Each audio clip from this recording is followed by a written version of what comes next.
कौन करता है ऐसा? बहू तो घर की इज्जत होती है। मान और सम्मान जिसे दिया जाता है उसी की नीलामी। मामला कुछ समझ में नहीं आया।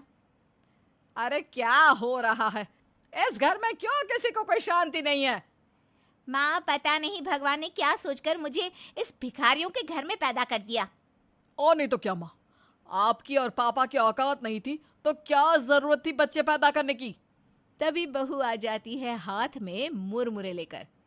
ये लीजिए, नाश्ता कर लीजिए। ऐसा नहीं बोलते। आप लोग माँ जी को क्यों हमेशा सुनाते रहते हैं? लो आ गई महारानी। क्या है ये नाश्ते में? 20 रुपए के 4 किलो वाले मुरमुरे? भाई, पता है, मेरी एक दोस्त है ना, उसके घर में तो नाश्ते में जो जो सामान बनता है, बंदा देखता ही रह जाए। हाँ यार, मैंने भी YouTube देखा है। क्या क्या नहीं है दुनिया में खाने और घूमने के लिए। लेकिन इन गरीबों के घर पैदा होकर तो कर्म ही खराब हो गया। सास बच्चों की बात सुनकर अकेले में रोया करती थी। बहू रीना सब देखती, लेकिन क्या करती? सास का रोना उससे देखा नहीं जाता था। फिर एक रोज, माँ वैसे ये घर बेचकर हम लोग सिविल लाइंस में घर ले लेते हैं। हाँ भैया, क्या बात कही है। सच्ची, क्या बड़ा मकान है वहाँ का। अंदर तक गाड़ियाँ चली जाती हैं। वही तो। वैसे भी ये 60 मीटर का दबड़ा खाना लगता है जैसे कभी जानवरों के लिए बनाया गया होगा। अरे दीवार देख रहा है तो भाई घर की। अरे घर के अंदर फोटो लाने में भी शर्म आती है। भाई बहन अक्सर माँ को सुनाया करते।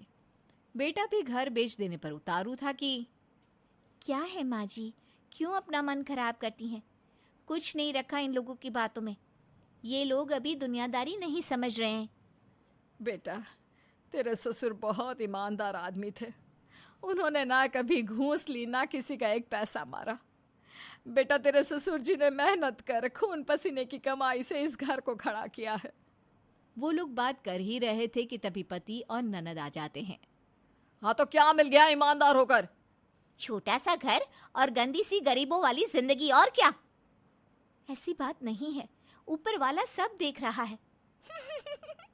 भाभी, अब तो रहने ही दो।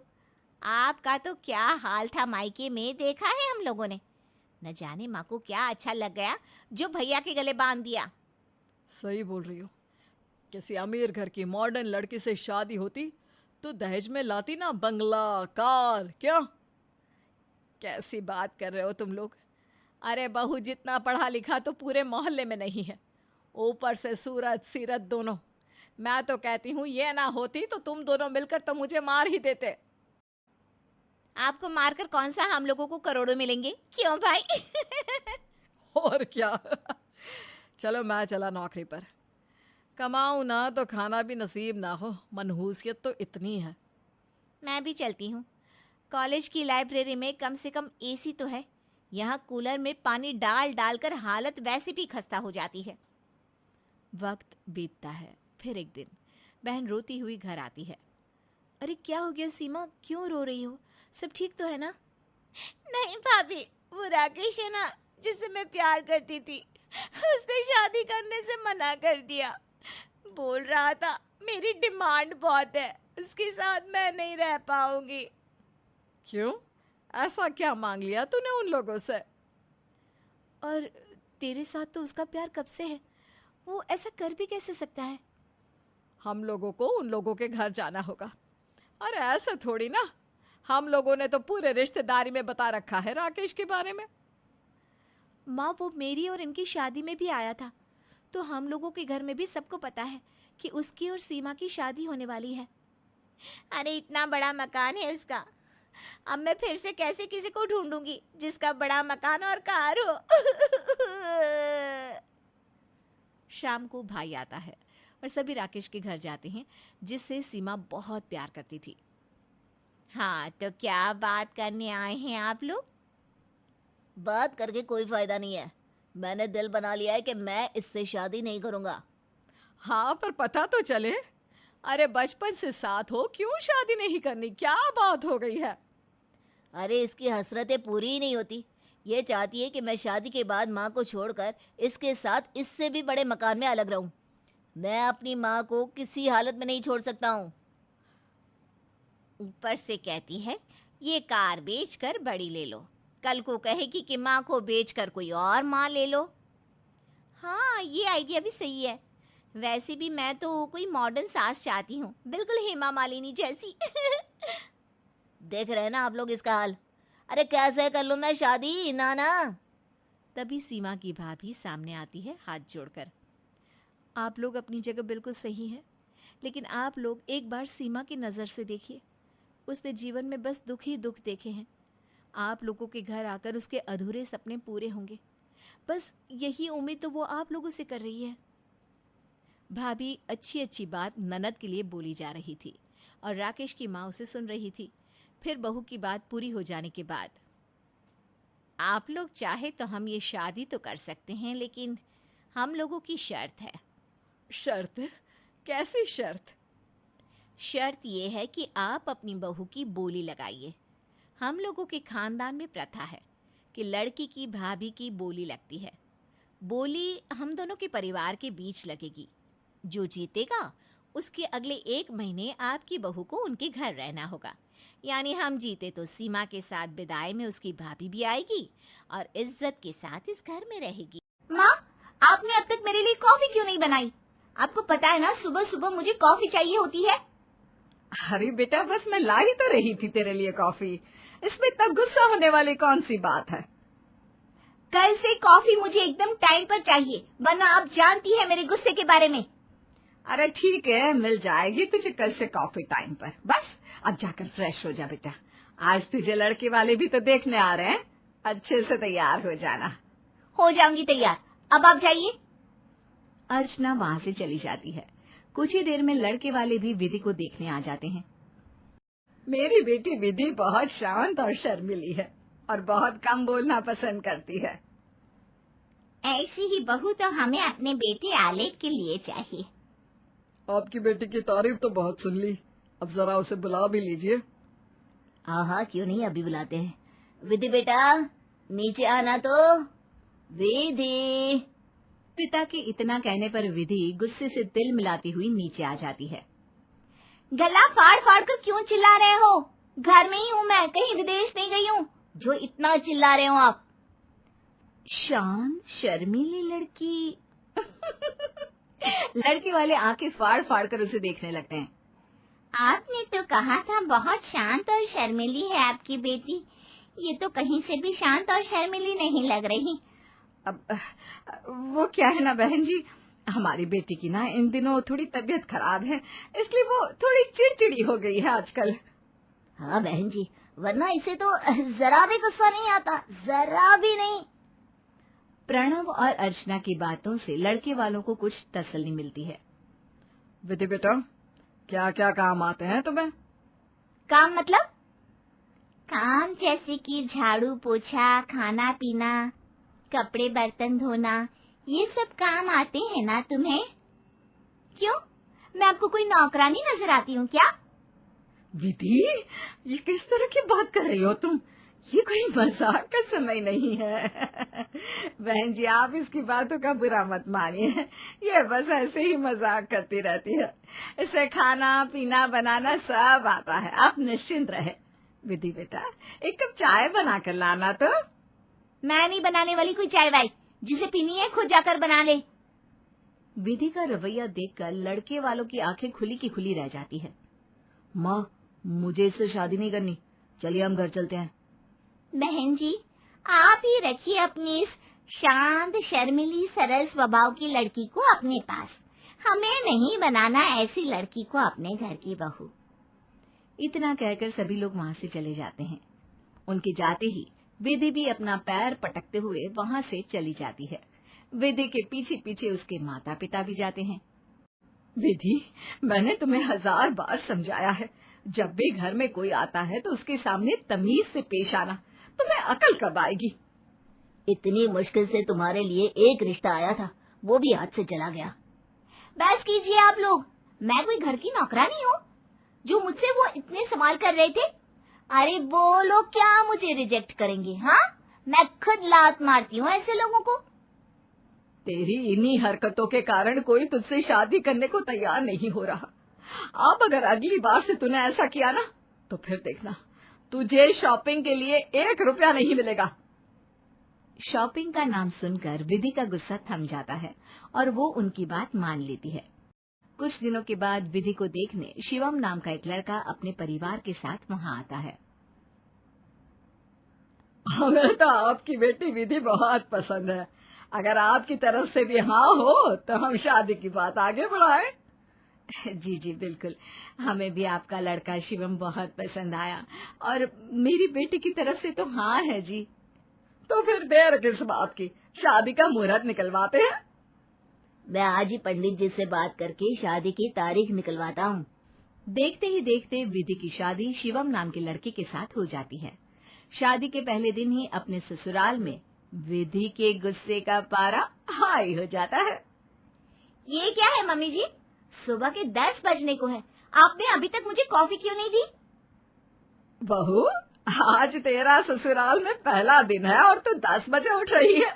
गुस्सा तो मुझे तुझ पर होना चाहिए, ना कि तुझे मुझ पर। आज आपका मेरे साथ पहला दिन था, इसलिए माफ कर देती हूँ। कल से मुझे कॉफी टाइम पर चाहिए। विधि की बात सुनकर रेवती का मुंह खुला का खुला रह जाता है। विधि दोबारा अपने रूम की तरफ जा ही रही होती है कि उसकी सास उसे टोक देती है। विधि, कहाँ जा रही हो बेटा? आज तुम्हारी पहली रसोई है, इसलिए आज खाना तुम बनाओगी। मुझे नहीं आता खाना वाना बनाना, मैं अपने रूम में जा रही हूँ। ऐसा नहीं हो सकता बहू, तुम इस घर की नई नवेली दुल्हन हो, कुछ तो बनाना ही पड़ेगा तुम्हें। देखिए, मैं तो बनाने से रही, इसलिए आपको बता देती हूँ। आप लौकी, कद्दू और करेले को छोड़कर कुछ भी बना लेना। मैं खाने में ज्यादा नखरे नहीं दिखाती, सब खा लेती हूँ।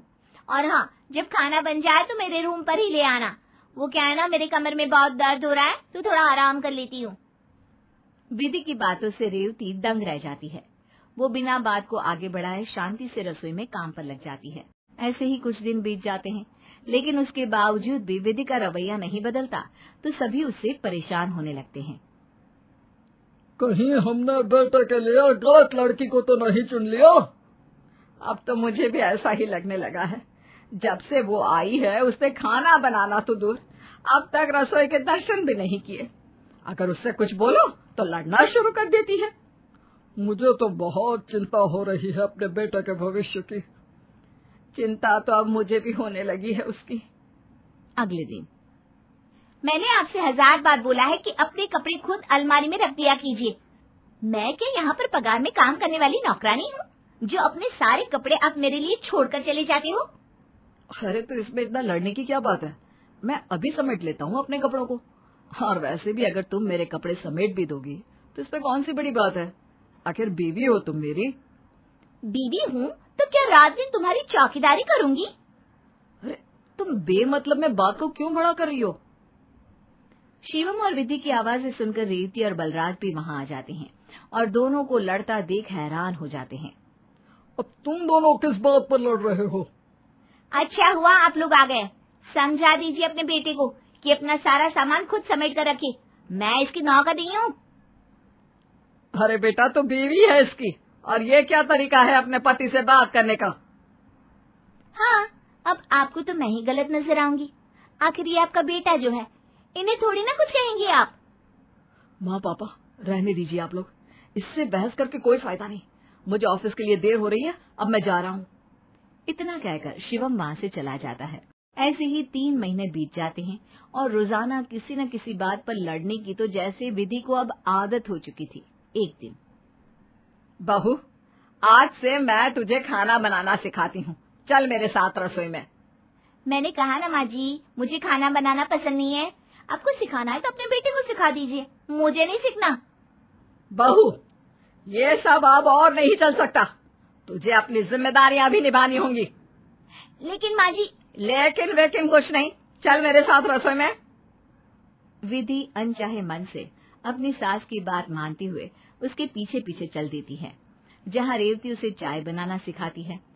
इस दौरान कप में चाय रखते समय उसकी कुछ बूंदें विधि के हाथों पर पड़ जाती हैं, जिस पर विधि तिल मिला जाती है। माँ जी, आपने जानबूझकर मेरा हाथ जलाया ना, इसलिए लेकर आई थी ना आप मुझे रसोई में। ये तो क्या बोल रही है बहू, मैं भला तेरा हाथ क्यों जलाऊंगी? और चाय जरा थोड़ी सी गर्म थी तो कुछ छींटे आ गए तुझ पर। अरे ठीक हो जाएगा थोड़ी देर में। सब समझती हूँ मम्मी जी, ये सब आपका बना बनाया प्लान था मेरा हाथ जलाने का। रेवती रहने दे, इसको समझाने का कोई फायदा नहीं। तू मुझे एक कप चाय पिला दे बस। विधि अपना पैर पटकते हुए वहाँ से चली जाती है। अगले दिन विधि अपनी सास से बदला लेने के लिए सीढ़ियों पर थोड़ा तेल गिरा देती है, जिससे कि रेवती का पांव फिसल जाए और वो गिर जाए। अब आएगा मजा। कल उस बुढ़िया ने मुझे बहुत परेशान किया था मेरा हाथ जलाकर, ये उसी का बदला है। थोड़ी देर के बाद सासू माँ तो वहाँ से नहीं गुजरी, पर विधि ही वहाँ से जा रही थी और वो भूल गई कि उसने वहाँ पर तेल गिराया है। गिरे तेल की वजह से वो खुद गिर जाती है, जिसके बाद उसके हाथ और सर से खून आने लगता है। विधि के चिल्लाने की आवाज सुनकर सभी लोग बाहर आते हैं और उसे खून से लथपथ देखकर चौंक जाते हैं। बहू, तू कैसे गिर गई? ये समय अभी इन सब बातों का नहीं है। शिवम, जल्दी से डॉक्टर को बुलाओ। जी पापा, मैं अभी डॉक्टर को फोन करता हूँ। थोड़ी देर बाद डॉक्टर वहाँ आते हैं और विधि को कुछ दिनों के लिए बेड रेस्ट करने की सलाह देते हैं। डॉक्टर, मेरी बीवी जल्दी से ठीक तो हो जाएगी ना? कोई घबराने वाली बात तो नहीं है ना? आप बिल्कुल चिंता मत कीजिए, 1 हफ्ते बाद ये पूरी तरह स्वस्थ हो जाएंगी और फिर चलने क्या, भागने भी लगेंगी। सबकी आंखों में अपने लिए प्यार और फिक्र देखकर विधि बेहद शर्मिंदा होती है। उसकी आंखें नम हो जाती है। अब उसे अपने किए पर पछतावा होने लगता है। क्या हुआ बहू, तेरी आंखों में आंसू क्यों है? दर्द हो रहा है क्या कहीं बेटा? डॉक्टर आप देखिए ना। मैं ठीक हूँ माँ जी, आप लोग मुझसे इतना प्यार करते हैं और मैंने आप लोगों के साथ कितना गलत व्यवहार किया, हो सके तो मुझे माफ कर देना आप सब लोग, प्लीज। अरे बहू, तू क्यों माफी मांग रही है? जो हुआ उसे भूल जा और अपनी सेहत पर ध्यान दे। 1 हफ्ते तक अब तुम्हें हिलना नहीं है बिस्तर से। माँ बिल्कुल ठीक कह रही है विधि, तुम्हें परेशान होने की कोई जरूरत नहीं है। तुम सिर्फ कुछ दिन आराम करो। मेरे साथ जो हुआ सही हुआ। अगर मैं गिरती नहीं तो फिर मुझे आप लोगों के दिल में अपने लिए प्यार कभी नजर ही नहीं आता। अरे नहीं नहीं बेटा, ऐसा नहीं बोलते। आप जानती हैं माँ, ये सब मैंने आपके लिए किया था। आपको गिराने के लिए मैंने सीढ़ियों पर तेल गिराया था। और कहते हैं ना, बुरे काम का बुरा नतीजा होता है। आपको गिराना चाहा था लेकिन मैं खुद गिर गई। विधि की बात सुनकर हर कोई दंग रह जाता है। अब जो हो चुका उसे बदल तो नहीं सकते हम, फिर उस पर पछताकर क्या फायदा। तू सही सलामत है, हमारे लिए तो यही काफी है। अंत भला तो सब भला। छोड़ो पुरानी बातें और गिले शिकवे, अब नई तरह से शुरुआत करते हैं। क्यों शिवम? हाँ पापा, इसी बात पर आज का खाना मैं बाहर से ऑर्डर कर देता हूँ। अब विधि अपने ससुराल को पूरे दिल से अपना लेती है और मायके से भी ज्यादा सबको प्यार देने लगती है। इतना ही नहीं, अब विधि अपनी सास के कंधे से कंधा मिलाकर काम भी करती है और 1 साल बाद वो घर के वारिस को जन्म देती है। अरे मीनू, ये क्या बना रही है? फिर वही तेल मसाले वाली सब्जी। तुझे पता है ना मेरे पेट में जलन होती है, डॉक्टर ने मना किया इतना मिर्च मसाला। माँ जी, घर में और लोग भी रहते हैं, सबको घास फूस नहीं खिला सकती मैं, और सबको फीका फीका खाना पसंद भी नहीं है। अगर आपको सादा खाना है तो आप अपना अलग क्यों नहीं बना लेती? रोज रोज की ये नुक्ताचीनी मुझसे नहीं झेली जाती। हाँ, क्यों झेलेगी? माँ बाप ने कुछ सिखाया होता तो बड़ों की सेवा करना जानती। यहाँ तो बस महारानी बनकर हुक्म चलाना आता है। माँ जी, बात बात में आप माँ बाप पर मत जाया करिए। सुबह से शुरू हो जाती हैं आप, कभी चाय में चीनी कम है, कभी कमरा गंदा है। हम क्या आपकी नौकरानियां हैं?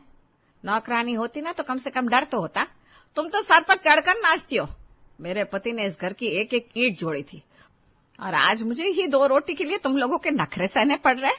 अरे धिक्कार है ऐसे बेटों पर जिन्होंने ऐसी कलमुइयां घर में भर ली। कलमुही किसको बोला आपने? जरा जुबान संभाल कर बात करिए। हम सारा दिन खटते हैं और आप बस बैठे बैठे बुराई करती रहती है। कल पड़ोस वाली मिश्रा जी की बहू बता रही थी कि आप गली में खड़ी होकर हमारी बुराई कर रही थी। क्या मिलता है आपको ये सब करके? अरे झूठ बोलती है वो। तुझे अपनी सास पर नहीं, मोहल्ले की आग लगाऊं औरतों पर ज्यादा भरोसा है। ठीक कह रही हैं आप माँ जी, ये औरतें आग लगाती है तो ठीक है, आज से आपका बाहर निकलना और औरतों के साथ बैठना बंद। ये बड़ी मुझे हुक्म देने वाली। मैं मालकिन हूँ इस घर की, ज्यादा जुबान चलाई ना तो निकाल कर घर से बाहर कर दूंगी। आई समझ? हाँ तो फिर मान क्यों नहीं लेती? आप बुराई करती घूमती है हमारी। हाँ, मैं गई थी उसके यहाँ, और अगर कुछ कहा भी तो क्या गलत कहा? क्या तुम मेरी सेवा करती हो? एक कप चाय मांग लो तो 10 बातें सुनाती हो। तभी बड़ा बेटा आकाश बाहर आता है। शोर सुनकर उसका पारा चढ़ जाता है। क्या है ये रोज रोज का ड्रामा? माँ, आप क्यों सुबह सुबह कलेश शुरू कर देती हो? काम करने दिया करो ना इन्हें शांति से। देख आकाश, देख अपनी लुगाई के तेवर, मुझसे जुबान लड़ा रही है। तू उसे बोलने के बजाय मुझे आंखें दिखा रहा है। क्या बोलूं माँ, आप खुद ही टोका टोकी बंद नहीं करती, कभी नमक कभी तेल। माँ, अगर आपको इतनी ही दिक्कत है तो आप अपना अलग क्यों नहीं बना लेती? रसोई में अपना कोना पकड़ लो, हमें तो सुकून से रहने दो। इसी तरह तो घर में शांति रहे। तो भी यही कह रहा है? अपनी सगी माँ को चूल्हा अलग करने की सलाह दे रहा है? सलाह नहीं, हकीकत बता रहा हूँ। रोज की इस चिक चिक से अच्छा है कि आप अपनी रसोई अलग कर लो, कम से कम घर में शांति तो रहेगी। बेटी की बात सुनकर वो पैर पटकती हुई बाहर चबूतरे पर जाकर बैठ जाती है। तभी पड़ोस की शांति चाची वहां से गुजरती है। देख रही है शांति, मेरे ही घर में मुझे पराया कर दिया। वो बड़ी वाली तो चंडी है, मेरे बेटे को वश में कर रखा है, और छोटी वाली उसने जादू टोना कर रखा है लड़के पर मेरे। बस श्रृंगार कर लो, काम के नाम पर उसे सांप सूंघ जाता है। अरे सावित्री, क्या कहे, आज के जमाने में बहू ऐसी तो होती है। अरे नहीं बहन, तुम समझ नहीं रही हो। मेरी बहू जैसी किसी के नहीं होती। बच्चों के पापा के जाते ही इनके रंग बदल गए। कल कह रही थी अपना अलग बना लो। क्या इसी दिन के लिए बेटे पाले थे? मैं भी देख लूंगी, एक एक को सबक सिखाऊंगी। अपनी पेंशन की एक ढीली भी इनके हाथ लगने नहीं दूंगी। और ये मकान खेत सब मेरे ही नाम है। देखती हूँ कैसे इनके सर पर छत रहती है। अब ये दवा खत्म हो गई, किसी से लाने को कहूंगी तो फिर कलेश होगा, खुद ही ले आती हूँ। सावित्री जी अपनी दवाई लेने बाजार की दवा की दुकान पर पहुंचती है। तभी नेहा उनके पास आती है और झुककर प्रणाम करती है। अरे चाची प्रणाम, आप यहाँ इतनी दूर, बाजार में इतनी भीड़ और धूप है, अकेले कैसे आ गई? आपकी घुटनों में तो परेशानी है ना? अब क्या करूं बेटा, घर में दवा खत्म थी। घुटने का दर्द और ये गैस, जीना मुहाल कर रखा है। पड़ोस वाली दुकान में ये पर्चा नहीं मिल रहा था, सो रिक्शा करके यहाँ चली आई। अरे तो अपने बेटों को बोल देती, इतनी परेशानी उठाने की क्या जरूरत थी? बेटे? अरे वो तो अब अपनी बीवियों के गुलाम हो गए। उन्हें तो मेरी आवाज से भी चिढ़ होने लगी है। आज सुबह तो बड़ी बहू ने साफ कह दिया, माँ जी अपना अलग ही बना के खा लिया करो, हमसे रोज रोज की सेवा नहीं होती। क्या भाभी ने ऐसा बोल दिया? और भाई साहब ने कुछ नहीं कहा? अरे वो क्या बोलेगा, उससे तो उल्टा साथ दिया। कहता है जब पटरी नहीं बैठ रही तो चूल्हा अलग कर लो, कम से कम घर में शांति तो रहेगी। बोलो, अपनी सकी माँ को पराया कर दिया उन्होंने। नेहा अब तू ही बता, इस उम्र में क्या मैं अकेले रोटी बेलूंगी? हाथ कांपते हैं मेरे, पर उन्हें तो बस अपनी शांति चाहिए। चाची क्यों आप इतनी चिंता करती हैं? 2 रोटी के लिए क्यों इतना परेशान होना? मैं पास ही में तो रहती हूँ, आप रोज मेरे घर आया करो, वहीं खाना खाना और वहीं चाय पीना। जहाँ इतने लोगों का बनता है 2 रोटी और बना लूंगी। अरे नहीं नहीं बेटा, तेरी अपनी घर गृहस्थी है, मैं क्यों बोझ बनूं? अरे चाची कैसा पूछ, आप मेरी माँ जैसी हैं। 2 रोटी मैं भी खाती हूँ, आपके लिए बनाना क्या बड़ी बात है? और देखिए ये धूप धक्के खाना छोड़िए, इस उम्र में अकेले ऐसे जाना आपके लिए ठीक नहीं है। कोई भी काम हो तो मुझे बता देना, मैं साथ चलूंगी। तू सच कह रही है। देख ले बेटा, कहीं कल को तू भी उन जैसी ना हो जाए। फिर जब बेटे ही अपने ना हुए तू तो फिर भी। अरे चाची आपकी बेटी जैसी हूँ मैं, ताऊ जी ने गोद में खिलाया मुझे, आपके लिए इतना नहीं कर सकती क्या? आप आया करो, थोड़ा बच्चों के साथ मन भी बहल जाएगा आपका। ठीक है बेटा, उन लोगों को भी तो पता चले सावित्री बेसहारा नहीं है। मेरी जो पेंशन आती है ना, वो भी अब मैं अपने पास ही रखूंगी, उन्हें एक पैसा नहीं दूंगी। जो मेरी सेवा करेगा वही पाएगा। वैसे भी सेवा की मेवा होती है। आज तक मुफ्त की मलाई मिली है, इसलिए इस बुढ़िया की कदर नहीं है। पैसे की बात छोड़िए चाची, आप बस खुश रहिए। चलिए मैं आपको रिक्शे तक छोड़ देती हूँ। और हाँ, भाभी के साथ ना ज्यादा बहस मत किया करो, आपका बीपी बढ़ जाएगा तो दिक्कत होगी आपको। अरे बेटा लड़ाई क्या है, बस किस्मत फूटी है मेरी।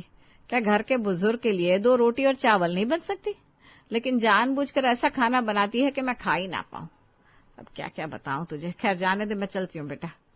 अगले दिन दोपहर को सावित्री जी तैयार होकर धीरे धीरे चलते हुए नेहा के घर पहुंचती है।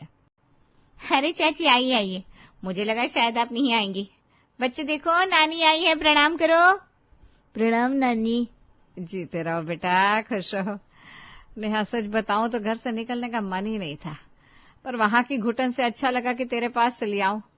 2 घड़ी उन कलमुही का मुंह ना दिखे तो कलेजा ठंडा हो जाए। अच्छा किया चाची, बैठिए, मैं अभी आपके लिए बढ़िया अदरक वाली चाय और गर्मा गर्म पराठे लाती हूँ। अरे बेटा तू क्यों कष्ट कर रही है, बस एक कप चाय दे देती तो भी बहुत था। कैसा कष्ट चाची, माँ को खिलाने में कैसा कष्ट। आप बैठिए, मैं बस 5 मिनट में आई। नेहा रसोई में जाती है। सावित्री जी अपने बटुए से 10-10 के 2 नोट निकालती है और बच्चों को बुलाती है।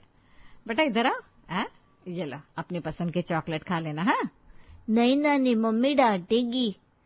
अरे मम्मी को मैं देख लूंगी, जाओ ये नानी का प्यार है, रख लो। लेकिन 10 रुपए में तो अच्छी चॉकलेट आती ही नहीं है, कैसे खाएंगे। तभी नेहा हाथ में चाय का कप और प्लेट लेकर आती है। अरे चाची ये क्या कर रही हैं आप, बच्चों को बिगाड़ी मत, वैसे ही ये लोग ना जिद बहुत करते हैं।